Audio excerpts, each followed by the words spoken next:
Have you ever done a science experiment and wondered what it'd be like if you did it big? I have.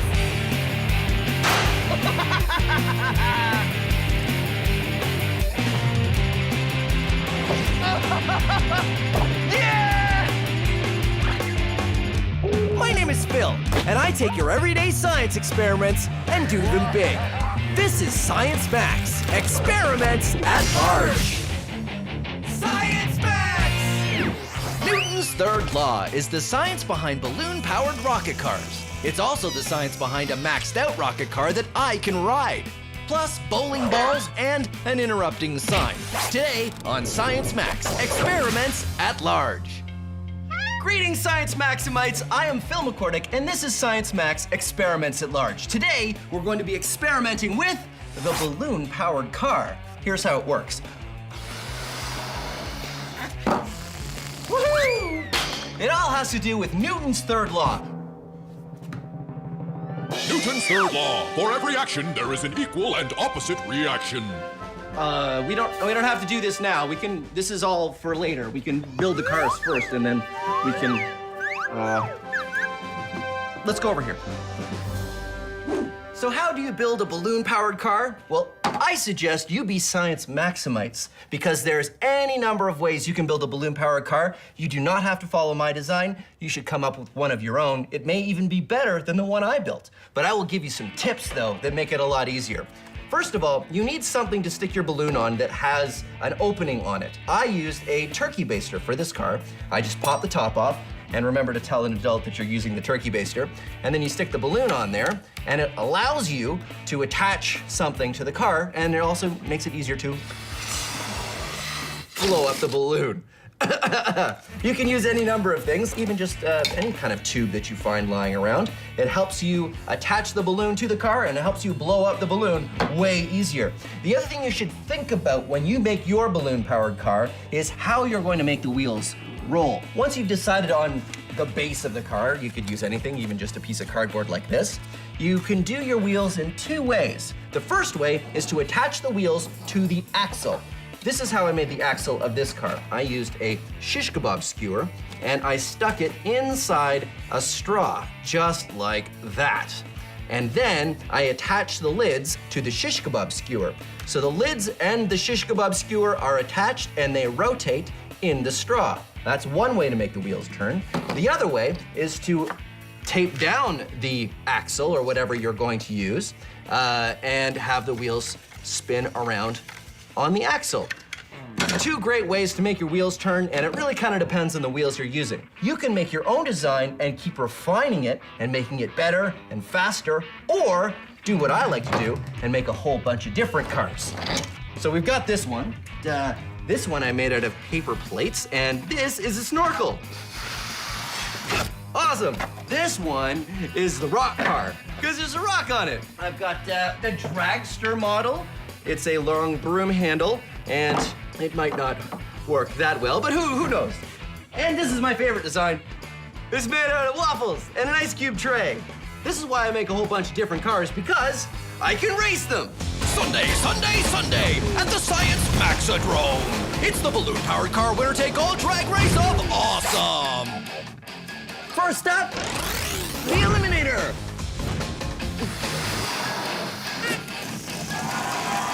Woohoo! Better late than never, it's the Procrastinator.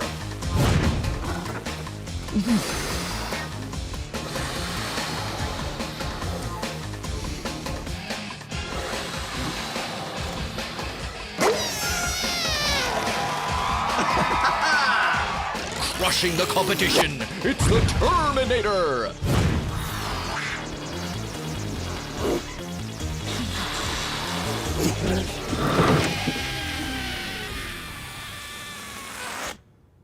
Feel the chill of the refrigerator.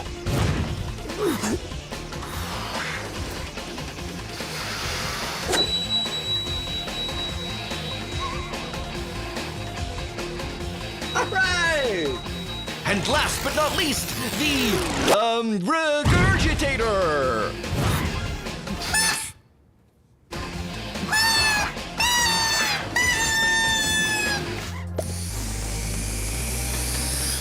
Well, when you build your balloon-powered cars, you can figure out what worked or what didn't work and try modifying your designs to make them work even better. That is science. And now we're gonna max it out because this is Science Max Experiments at Large. So we're gonna take that small balloon-powered car that we just built and we're gonna make it much, much bigger. I'm gonna go to the Center for Skills Development and Training and we're gonna use the science behind this small balloon-powered car and we're gonna make it big. That science is Newton's third law, but there's plenty of third law. no, there's, For every action, there's there is plenty an of time equal for this and later. opposite We're not doing this bit now. We're doing that bit in a minute, so we could. No, I said we're doing it later. We're doing it later.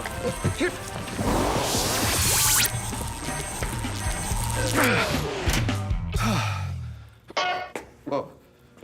Hi, Sarah. Hi, Phil. This is Sarah, and she's got a master's degree in physics from McMaster University. That's right. And we're gonna be talking about Newton's third law. Oh, look out, duck! Sorry. There was a sign that kept coming in. Never mind. Newton's third law. Well, what is that? For every action, there's an equal and opposite reaction. Right, so how does that work with our balloon car? Ah, cool. Okay, so if you blow up the balloon, what's gonna happen when you release it is the air is gonna push out with a certain force, which in turn is gonna cause the cart to move forward with the exact same force. Yeah, works great. So how come it doesn't work with my rock cart? Ah, wow. Well, actually, it did work. So the balloon still pushes with the exact same force, which causes the cart to have the exact same force push forward, but your rock is really heavy, so you probably didn't see it move. Oh, so a lighter cart works better with the same amount of force. That's it. Well, there you go. Newton's third law. What? Newton's third law. For every action, there is an equal and opposite reaction. I'm really starting to dislike that sign. Phil, are you okay? Yeah, I'm fine. Our small balloon-powered car works because of Newton's third law. For every action, there's an equal and opposite reaction.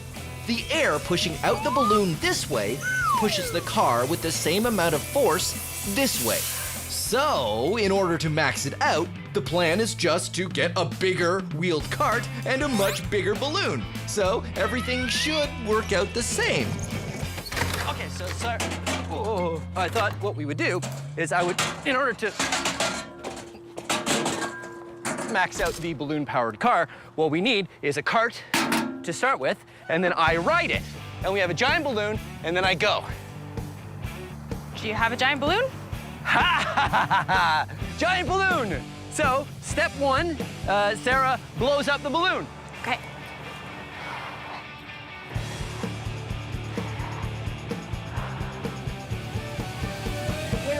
Wait.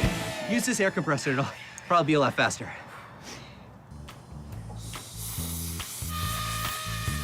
Sarah and I get to work blowing up the balloon, and it takes a long time. A very long time.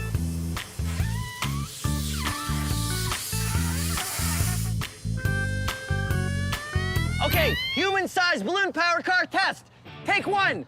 All right, Sarah. You got it? Yeah. Okay, let it go. Okay, go! Let it go. I did. You did let it go. I just let go. Nothing is happening. It's not coming out fast enough, and you're a bit too massive. I don't think it's gonna work like this. Really? Yeah. Okay. Balloon-powered car test 2. No fill. I'll just take it. What happened? I don't think it worked. The balloon popped. Phil, are you okay? This is why you wear protective eyewear. Yeah. So, that didn't work. No. No. Should we get another balloon? I think we need something else. Okay, well, the air coming out of the balloon just didn't have enough force, so. We need the air to come out with more force. Yeah, do we get, what, a bigger balloon? I don't think that's gonna work. I don't think it's that. I think we need something with compressed air. Oh, like a scuba tank or a... Fire extinguisher, something like that. Yeah, that's what we need. Okay, sure. Well, we can, all right, so I don't know if that's safe to do that, so we'd have to build like a cage or Yeah, something? I don't know if it's gonna work on this. All right, well, back to the drawing board. So Okay. what we should do is we should get We need to find these tanks. get the tanks, and then we make like a frame out of aluminum or something. Okay, that could work. Yeah, That's they a can good hold the idea. tank, so Yeah. they're safe. And then what we should do is... Who was Isaac Newton? He was a mathematician and probably #1 on the list of top scientists of all time. Albert Einstein said, Isaac Newton was the smartest person that ever lived. You've got to be special if Einstein is calling you smart. Newton's 3 laws of motion was a huge idea, but did you know Newton also came up with the idea of gravity? The famous story is that in 1666, Isaac Newton was sitting under an apple tree when he watched an apple fall and wondered why. Hey everyone, I just invented gravity, which was a big relief because up until then, everyone was just floating around. Okay, so it didn't happen like that. He didn't invent gravity. He gave a name to this invisible force and then described how it works. Not only did it make things fall down, but it was the same force that kept the moon circling the Earth and the Earth circling the sun. And he invented a new kind of math to explain how. We now call it calculus. See? I told you he was smart. He's very smart.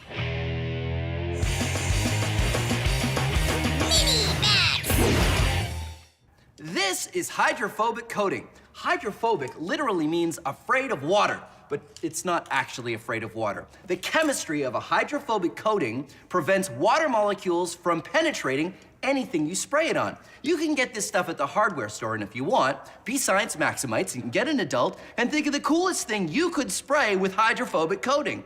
I like to use things that do not go well when you put them in water, like tissue. Yeah, doesn't look great when it gets wet. Here's a tissue coated in hydrophobic coating. Huh? Weird. Or it works the same with a paper towel. Paper towel in water, paper towel covered in hydrophobic coating, stays dry. Or how about a dinner roll? Dinner rolls really don't like water. See? Gross. But a dinner roll coated in hydrophobic coating? Weird. Just don't eat it. Now, it's time to max it out. I have coated half of my lab coat in hydrophobic coating, and the other half I have not. Hydrophobic coating, regular lab coat. Half of me is wet, and half of me is dry. What's more, half of my outfit ended up being wet and half dry because the lab coat was protecting my outfit from getting wet. Now it's time to max it out even more. We have coated my entire outfit in hydrophobic spray. My shirt, my pants, and my lab coat. The pants have been taped to rubber boots, so no water's getting in there. And my shirt has been taped to my pants, so no water's getting in there. So here's the question. Can I get into the pool and out of the pool and stay dry? Let's find out. In the pool, out of the pool, and I'm still mostly dry. Now here's what really happened. I got into the pool, and I realized I should have duct taped the pocket, because all the water went in there, down into the rubber boots, started filling up the rubber boots, and now my entire leg is full of water because the hydrophobic coating isn't letting it come out. So the hydrophobic coating isn't keeping the water out. Now it's keeping the water in.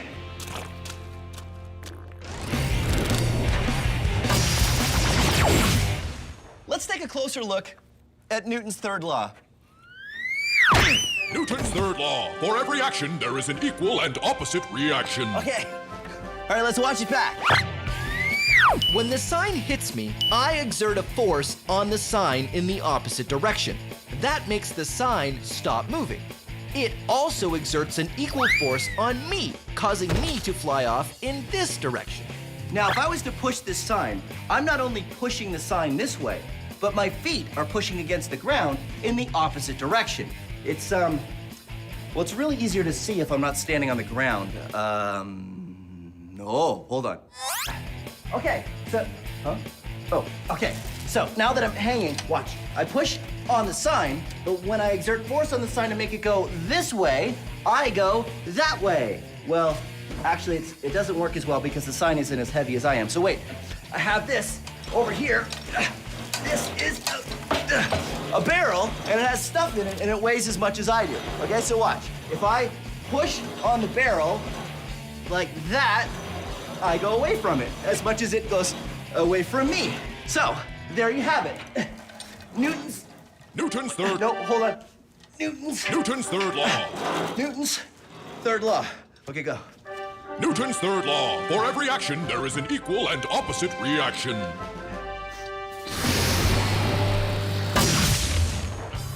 So, using a giant balloon to push me on a cart didn't work.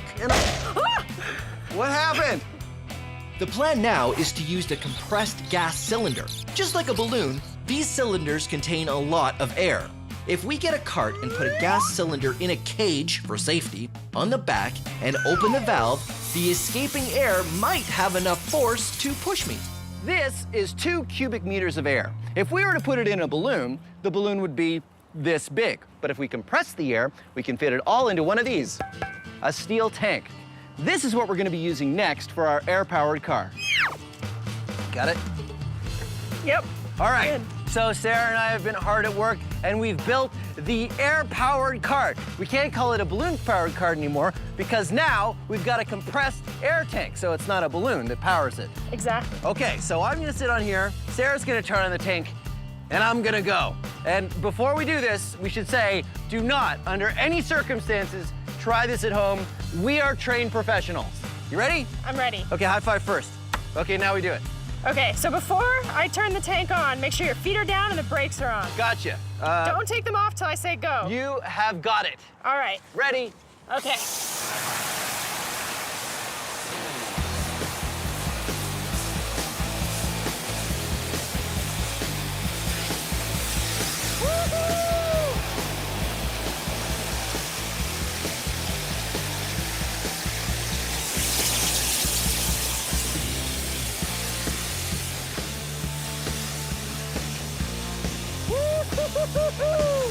Yeah! It worked.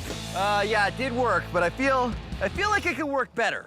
You want to go faster? I do want to go faster. This reminds me of the rock car. Yeah. Where we didn't have a big enough balloon. We need more force. We need more force. So should we get a bigger tank? Let's get more tanks. More? More tanks, more force. You're gonna go faster forward. Newton's third law. Newton's third law, high five. All right, let's do it. All right.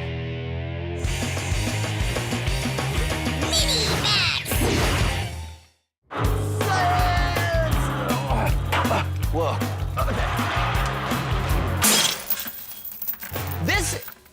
This is Newton's Cradle, and it's a really cool toy that demonstrates all kinds of laws of motion, including Newton's third law. What you do is you pull this one ball out, and when it hits these balls, they exert force on that ball to make it stop moving, but it exerts force on these balls, which travels through the balls and makes this one on the end fly out, like that. Now, there's a lot going on here, but you can really see how the force is equal that you put in and you get out if you use 2 balls. I swing 2 balls up, and 2 balls go out that side. Isn't that cool? Now, it wouldn't be Science Max unless we maxed it out, so come on. Whoa, okay. This is one we built out of bowling balls. Bowling balls, bowling balls, instead of smaller balls. And I think it's gonna work the same way. Let's find out. You throw one out, and yeah, it works the same. Okay, now let's try it with 2 balls. Okay, ready? Wait. And 2 balls, throw them out. And 2 balls on that side. All right, so there you have it. Whoa. Newton's third law. Oh. Ah! Newton's third law. For every action, there is an equal and opposite reaction. So our single pressurized tank created enough force to move me, but not very fast. The plan now is to do 2 things. First, we're going to triple the amount of thrust by using 3 tanks. We're also going to use some pipes that lock into each other to give me an initial push. These pipes slide together, and when the air is turned on, the pressure in the pipes will cause them to slide apart, which will push me forward. After that, I use what's left in the tanks to keep going. All right, now it's time to max it out. I've enlisted the help of a few more Science Max people. Thank you very much, Corey. You'll see now we have 3 tanks of compressed gas, and we've also got this nifty little contraption. How does this work, Sarah? All right, so each tank is attached to a tube, Yeah. and you can see that each tube goes into this one main tube, so when we turn them on, pressure's gonna build up, and we're gonna go forward with more force. Well, that's great. And Reed is stacking cinder blocks, thanks Reed, up so that will push, the pipe will push against the cinder blocks, and then I'll go Or it goes that forward. way. All right, well, are you guys ready? I'm ready. All right, let's do it. Now, again, I have to say, thank you, Corey, I've got it. This is something you definitely don't want to try at home. We are all trained professionals. We have a physics degree here. We've got TV people that make sure that this is safe. So watch it and enjoy, but please don't try any of this at home. Okay, I'm ready. Sarah, count me down. 3, 2, 1.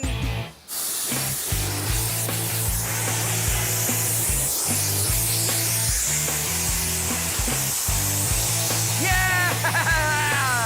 Woo! Uh-oh, uh-oh, uh-oh. Uh-oh. Woo! That was awesome! That was really awesome. All right, high fives, high fives. Yeah. And it's raining now, so it looks like we're gonna have to stop. So thank you very much for joining us on Science Max Experiments at Large in our episode on Newton's third law. Science Max is a show where we take small experiments and do them big. If you want to try these experiments yourself, go to our website for instructions. But not all the experiments on Science Max are the kind you should try at home. This one, yes. This, no. Try this, don't try this. A big yes, a big no. I don't know how you could possibly do this one at home. And remember, if you're ever not sure, ask an adult. Thanks for watching Science Max Experiments at Large. Wait, I can play Mary Had a Little Lamb. It's working! It's working! Newton's cradle out of bowling balls. Come on! You know this one, sing along. Whee! Come on! I mean, come on!